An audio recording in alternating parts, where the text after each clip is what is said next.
Oke, ya bismillahirrahmanirrahim. Assalamualaikum warahmatullahi wabarakatuh. Ya, Masya Allah, ini rekaman yang belasan kali ya, ke-11 kalinya. Dan di aplikasi yang berbeda. Jadi sebelumnya bermasalah terus, akhirnya cari tahu dan dapatlah ini. Semoga hasilnya nanti bagus. Baik, kali ini kita akan membahas tentang konsep awan dan hujan.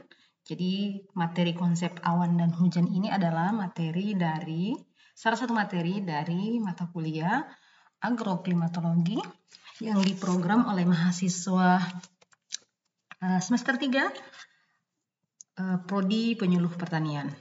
Jadi untuk materi kali ini akan sedikit berbeda ya. Jadi saya akan menampilkan materi yang sedikit berbeda dari materi saya biasanya yang teman-teman dapatkan baik di kelas maupun melalui channel YouTube ya, channel YouTube yang saya punya. Jadi biasanya kan kalau nggak sempat offline saya akan buatkan materi online. Baik, kita masuk ke kali ini ya. Kita akan membahas 4 hal dalam materi konsep awan dan hujan, yaitu klasifikasi awan, fungsi awan, proses terjadinya hujan, dan manfaat hujan bagi tanaman. Kita masuk yang pertama. Oke. Silakan disimak video berikut. Halo guys, balik lagi bersama aku, Kak Ali. Aku akan membawakan informasi menarik yang dapat menambah wawasan dan semangat belajar kamu. Di mana lagi kalau bukan di Ruang Guru Update. Kali ini, aku akan membahas tentang klasifikasi bentuk awan dan fakta-fakta unik seputar awan loh. Yuk, simak pembahasan berikut ya. Hayo, siapa di sini yang kalau lagi bengong suka ngeliatin awan di langit? Kalau itu kamu, berarti kamu sama nih, seperti Luke Howard. Luke Howard merupakan pencetus dari klasifikasi bentuk awan yang kita ketahui sekarang. Sejak sekolah, ia hobi sekali menatap awan yang bergerak di langit dari jendela kelasnya.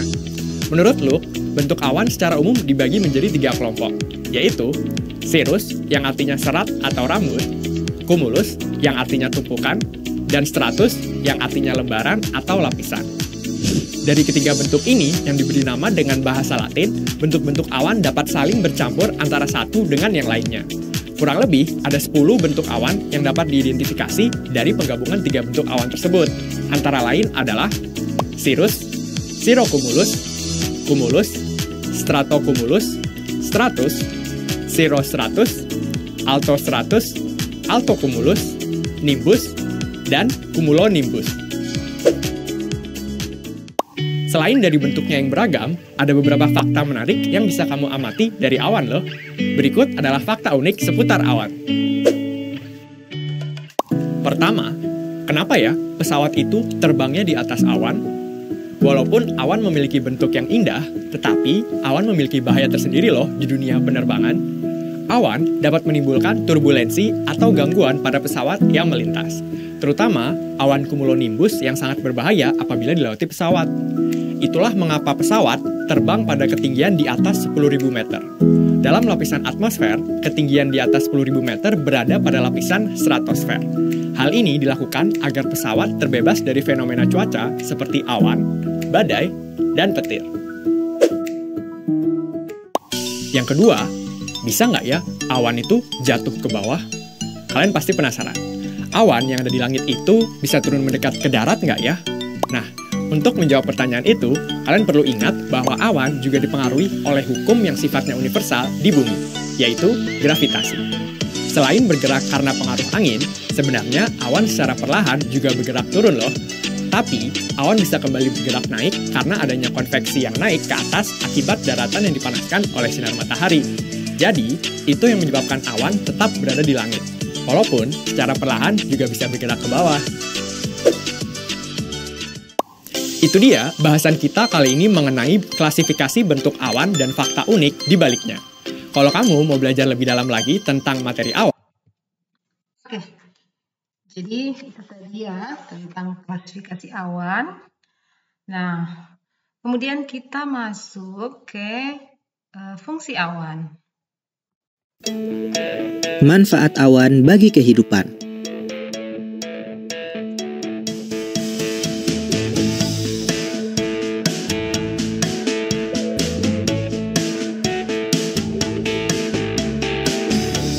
Awan merupakan sekumpulan tetes air atau kristal es yang melayang di atmosfer. Pembentukan awan dipengaruhi oleh beberapa faktor, yaitu suhu, angin, sinar matahari, tekanan udara, dan kelembapan udara. Lalu, apakah awan bermanfaat bagi kehidupan kita? Yuk kita cari tahu bersama. Manfaat awan: memperbaiki kualitas udara. Awan membantu memperbaiki kualitas udara. Kualitas udara yang baik membantu kita dapat beraktivitas dengan nyaman karena oksigen yang kita hirup baik. Melindungi dari sinar UV. Awan juga bisa melindungi kita dari pancaran langsung sinar ultraviolet yang bisa membahayakan kesehatan tubuh. Sinar ultraviolet berasal dari matahari. Memberikan kesejukan. Awan secara tidak langsung dapat membantu menghilangkan cuaca panas dan memberikan kesejukan. Terima kasih karena selalu jadi teman setia Bobo. Sebelum lanjut videonya, jangan lupa like, subscribe, dan nyalakan lonceng notifikasinya ya. Mencegah kekeringan. Awan bisa menyebabkan hujan. Hujan bermanfaat untuk mencegah terjadinya bencana alam kekeringan. Awan bermanfaat secara tidak langsung dalam mencegah kekeringan tanah. Penentu arah angin. Awan juga bisa dimanfaatkan untuk memperkirakan arah angin. Memberikan tanda di dunia penerbangan. Awan sangat penting dalam keselamatan penerbangan. Jika awan muncul di atmosfer, bisa menyebabkan kerusakan pada bagian pesawat. Di dunia penerbangan, awan menjadi tanda penting sebelum memulai perjalanan. Cadangan air. Awan juga bisa membantu memberikan cadangan air bagi manusia. Cara awan memberikan cadangan air dengan menurunkan hujan. Air hujan bisa kita gunakan sebagai cadangan air. Membantu menyuburkan tanaman. Air hujan yang dihasilkan oleh awan bisa kita manfaatkan untuk menyiram tanaman. Tanaman yang mendapatkan suplai air cukup menjadi lebih subur. Membantu memprediksi cuaca. Badan Meteorologi, Klimatologi, dan Geofisika atau BMKG memanfaatkan awan untuk memprediksi cuaca. Bagaimana caranya ya? BMKG bisa memantau pergerakan dan jenis awan yang muncul. Awan bergerak karena adanya pengaruh angin. Ternyata awan bergerak ke bawah atau jatuh ke bawah karena dipengaruhi oleh hukum gravitasi. Awan bisa terdorong kembali ke langit karena adanya perpindahan panas yang disebabkan oleh panas matahari. Nah, itulah manfaat awan bagi kehidupan sehari-hari. Teman-teman, Oke, nah kita masuk ke bagian ketiga yaitu proses terjadinya awan.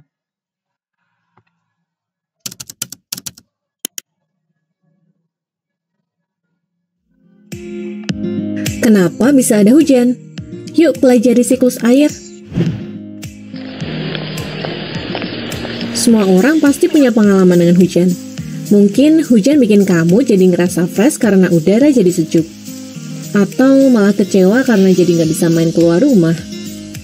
Hujan penting banget buat petani. Kalau hujan terlalu sedikit, petani jadi susah karena sawahnya kekeringan. Tapi kalau terlalu banyak daerah bisa jadi banjir atau longsor. Nah, apapun pengalamanmu dengan hujan, pasti kamu pernah mikir, kenapa ya bisa ada hujan? Air sebanyak itu kok bisa jatuh dari langit sih? Emangnya di langit ada perairan? Ternyata bukan. Turunnya hujan adalah salah satu bagian dari siklus air. Sebelum kita bahas tentang hujan, yuk kita simak dulu siklus air supaya kamu ngertinya lengkap. Siklus air adalah perputaran air secara terus-menerus dari bumi ke atmosfer dan kembali ke bumi. Dalam siklusnya, air akan mengalami perubahan bentuk baik padat, cair, ataupun gas, dan air akan berpindah-pindah tempat. Ketika melalui berbagai tempat dalam bentuk yang berbeda ini, air mempengaruhi kehidupan di bumi. Tahu nggak, sebagian besar permukaan bumi dan tubuh makhluk hidup itu terdiri dari air loh. Di tubuh manusia sendiri, hampir 60%-nya terdiri dari air. Air jadi salah satu unsur penting bagi kehidupan. Siklus air menyebabkan massa air di bumi cenderung tetap dan air dapat terus diperbaharui. Secara lengkap, siklus air terdiri dari beberapa proses berikut. Evaporasi. Evaporasi adalah menguapnya air yang ada di permukaan seperti air laut, air danau, atau air sungai menjadi uap air dan naik ke atmosfer. Evaporasi disebabkan oleh adanya panas matahari. Kira-kira penguapan air terbesar berasal dari mana ya? Ya, 100 buat kalian yang menjawab air laut. Sekitar 97% air di bumi ada dalam bentuk air asin atau air laut, dan sisanya berupa air tawar. Selain air di permukaan, tumbuhan juga mengeluarkan uap air melalui celah stomata. Proses ini disebut dengan transpirasi. Uap air yang ada di atmosfer akan mengalami kondensasi menjadi cair ketika melewati lapisan udara yang dingin. Kumpulan uap air yang terkondensasi akan membentuk awan. Awan yang baru terbentuk warnanya putih, tapi semakin banyak uap air yang terkondensasi, awan jadi semakin gelap. Warna gelap ini karena cahaya matahari tidak menembus awan. Makin lama, awan jadi makin tebal, berat dan gak sanggup lagi menampung air. Akhirnya, air turun ke bumi atau kita kenal sebagai hujan. Nah, udah gak bingung lagi kan kenapa air hujan bisa turun dari langit? Pertanyaan selanjutnya, apakah air hujan turun secara bersamaan di semua wilayah? Ternyata enggak. Hujan cuma terjadi kalau langit di wilayah tersebut punya awan yang cukup untuk turunnya hujan. Makanya kalau di daerah rumahmu turun hujan, belum tentu di tempat lain juga turun hujan. Pembentukan awan paling banyak terjadi di atas laut. Hal tersebut memungkinkan terjadinya 3 siklus air. Yang pertama, siklus pendek. Terjadi jika awan menyebabkan hujan di atas lautan juga. Yang kedua, siklus sedang. Terjadi jika awan berpindah ke daratan karena didorong oleh angin atau adanya perbedaan tekanan. Akibatnya, hujan turun di atas daratan. Air hujan yang turun akan mengalir ke tempat-tempat yang lebih rendah, termasuk juga ke laut. Saat mengalir itulah, air bisa meresap ke dalam tanah atau biasa disebut dengan infiltrasi, atau tersimpan di danau dan bendungan. Yang ketiga, siklus panjang. Terjadi jika awan berpindah ke wilayah yang suhunya sangat dingin, seperti puncak pegunungan yang sangat tinggi atau pada musim dingin di daerah subtropis. Akibatnya, terbentuklah kristal es yang kemudian turun dalam bentuk salju. Setelah semua proses tersebut terjadi, siklus air akan kembali lagi ke tahap awal dan berulang secara terus-menerus. Eits, ada fakta kece nih buat kalian semua. Kalau air yang paling banyak menguap adalah air laut, kenapa air hujan gak asin ya? Ada yang bisa nebak? Kakak kasih waktu deh buat mikir. Gampang kok jawabannya. Air hujan gak asin karena gak ada garamnya. Jadi ketika proses evaporasi, cuma air laut saja yang menguap. Sedangkan garam-garamnya gak ikutan menguap. Karena itu, air hujan jadi gak asin. Air hujan malah semakin asam karena bereaksi dengan gas-gas yang ada di atmosfer. Misalnya gas karbon dioksida, nitrogen oksida, atau sulfur oksida. Setelah paham tentang siklus air, apa saja sih manfaat dari air? Peran air dalam kehidupan manusia sangat penting. Misalnya memenuhi kebutuhan sehari-hari seperti minum, mandi, memasak dan mencuci, irigasi, lahan untuk tambak dan perikanan, sebagai pembangkit energi listrik, jalur transportasi antar pulau, dan sarana olahraga serta pariwisata. Karena manfaat air yang begitu banyak, kita harus selalu menjaga kualitas air supaya bisa terus digunakan. Sayangnya, beberapa aktivitas manusia malah bisa mengganggu siklus air dan memicu bencana alam, seperti banjir dan longsor. Contohnya nih, alih fungsi hutan, pembangunan jalan dan bangunan, atau membuang limbah ke lingkungan dengan sembarangan. Jadi kalau sudah lebih ngerti tentang hal ini, gimana nih biar bisa jadi lebih bijak lagi? Pertama, lakukan apa yang kita bisa untuk merawat perairan yang ada di sekitar kita. Caranya yaitu dengan tidak membuang sampah sembarangan, apalagi di selokan atau di sungai. Kedua, rawat pepohonan yang ada di sekitar kita. Pohon punya peran penting dalam siklus air, karena membantu transpirasi dengan mengambil air tanah dan melepasnya sebagai uap air ke atmosfer. Ketiga, menghemat penggunaan air. Untuk banyak orang, air bersih tidak gratis. Ini karena sumber air yang ada harus diolah supaya bersih atau didatangkan dari tempat lain. Dan jangan lupa untuk bersyukur, karena kamu punya cukup air bersih untuk kehidupan sehari-harimu. Banyak orang yang tidak seberuntung kamu loh. Di Indonesia sendiri, diperkirakan sebanyak 24 juta orang kekurangan air bersih. Di daerah tempat mereka tinggal, sumber airnya jauh, tercemar, atau mahal. Akibatnya, kebutuhan sehari-hari seperti minum, mandi, cuci pakaian jadi terganggu. Nah, terakhir, kakak mau tanya lagi nih. Kalau seandainya air bersih nggak ada, kira-kira berapa lama ya manusia dapat bertahan hidup tanpa minum air? Tulis jawabanmu di kolom komentar ya. Oke. Berikutnya kita masuk di subjudul yang terakhir, yaitu manfaat hujan bagi tanaman. Pernahkah kamu memperhatikan kenapa tanaman yang tumbuh di luar rumah dan sering terkena guyuran hujan malah cenderung lebih subur? Nah, tahukah kamu faktanya air hujan memiliki kandungan yang penting untuk pertumbuhan tanaman? Sebuah artikel di The Conversation menjelaskan, nitrogen merupakan salah satu unsur yang dibutuhkan tanaman untuk menghasilkan klorofil. Namun, meski 78% udara mengandung unsur nitrogen, tanaman tidak bisa langsung menyerap nitrogen dari udara. Nah, air hujan punya peran penting dalam mentransfer nitrogen dari langit ke tanah, sehingga tanaman bisa menyerap kandungan nitrat pada air hujan yang diperlukan untuk proses metabolisme. Dibandingkan air hujan, kandungan bahan kimia tambahan seperti klorin, garam, dan fluorida biasanya ditemukan dalam air keran yang mungkin berbahaya bagi tanaman. Meski air hujan punya banyak manfaat, namun tanaman yang terus-menerus diguyur air hujan juga bisa berdampak buruk. Kondisi lembab saat hujan dapat menyebabkan munculnya jamur pada tanaman. Tanaman yang terkena jamur bisa layu hingga akhirnya mati.